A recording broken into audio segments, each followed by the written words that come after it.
Hey everybody, thank you for tuning back into Albatross BBQ. Today we're doing some pork belly fingers. We've got the Cypress grill out. These pork belly fingers have just been put on. Gonna try and get that crackling absolutely perfect. Let's rewind 24 hours so you can see where this all started. Stay tuned. So here we have just your average sized supermarket pork belly.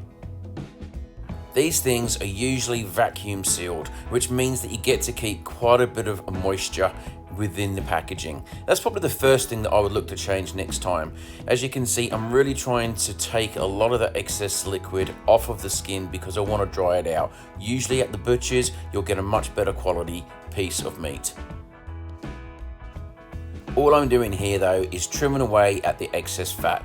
You don't have to if you don't want to. Most of this fat will probably render and drip onto the coals when you're cooking these skewers, but for me, I wanted to trim this fat off. It's not really needed.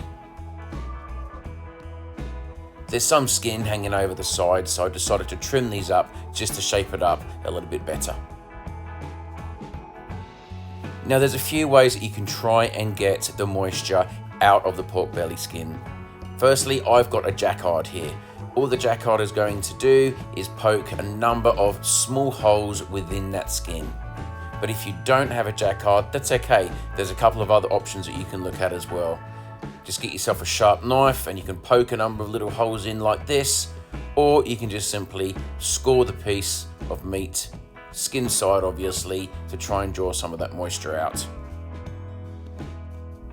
What I'm doing next is getting a piece of foil and I'm going to boat the foil around the piece of pork belly. Now the reason why I'm doing that is because I don't want to get too much salt on the meat itself. What I want to do is I want to put some salt on the skin so I can try and draw the moisture out of the skin. And this is just going to protect the piece of meat while it's sitting in my fridge. What type of salt you want to use is entirely up to you. Table salt, pink Himalayan salt, but for me, I'm putting some kosher salt on here because I want to get a little bit of flavour onto here as well. I'm not going to take all of this salt off. What I'm going to do is I'm just going to poke that salt into the holes and then put it in the fridge for 24 hours.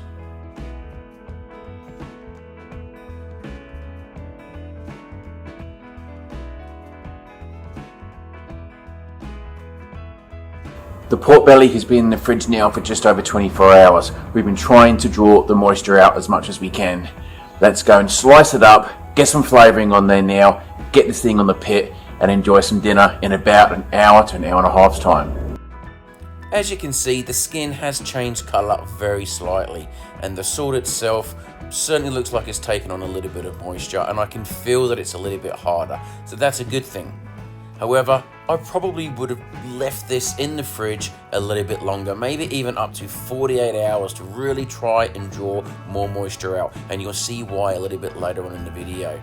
So what I'm doing now is just scraping away at any excess salt, leaving a little bit on there just for some additional flavour. I'm now slicing into my pork belly. I would probably go a little bit thinner next time, simply because I think it will cook a little bit more evenly, but that's okay. When you're cooking, the pork belly is going to shrink anyway because of the fact that you're going to be losing a lot of that fat. All I did at this point now was get myself some olive oil spray. The reason why I used this was just to act like a bit of a binder.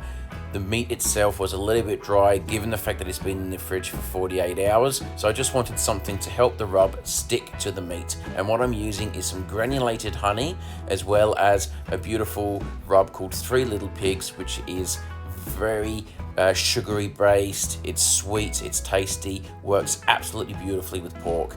And now what I'm doing is I'm just simply dabbing my piece of meat onto that excess rub. Time to form our skewers, and one thing that I was really trying to be mindful of here was making sure that I'm not poking into the fat, because the fat is obviously going to render. That will then mean that the skewers will not rotate very well, so make sure that you're poking into the meat itself. I've got some charcoal firing up outside. Let's go and throw that on the rotisserie.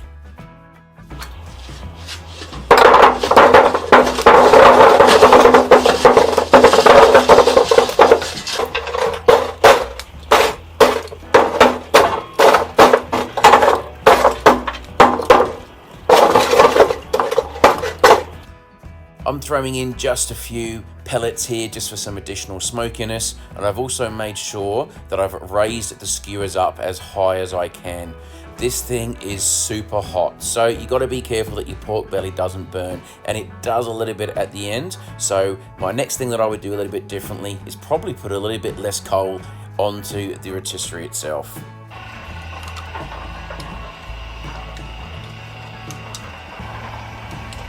It doesn't take long for that fat to start rendering at all, and as you can see, I'm starting to see that crackling start to shrivel up already. As everybody knows, pork belly is very, very fatty, so you've got to be careful. All of this smoke that's coming up is the fat dripping onto the coals. I've been moving the kebabs over to one side as they're starting to cook a little bit quicker than other kebabs to try and make sure that everything cooks pretty evenly. After 45 to 60 minutes, these things were pretty much done. I got them to about 200 degrees internal, a little bit charred I would say, but they looked and smelt outstanding.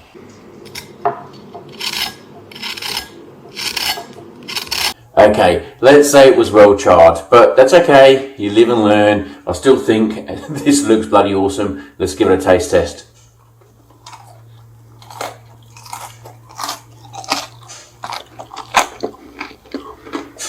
The crackling is good, the taste is good. I'm pretty happy. Good result. Thanks for watching, guys. We'll see you again in the next one. Okay. So next time, a better quality pork belly.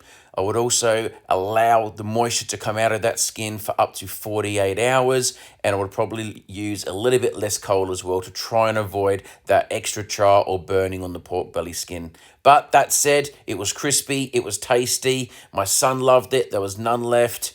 I was really, really happy with the experiment. Thanks for watching, guys.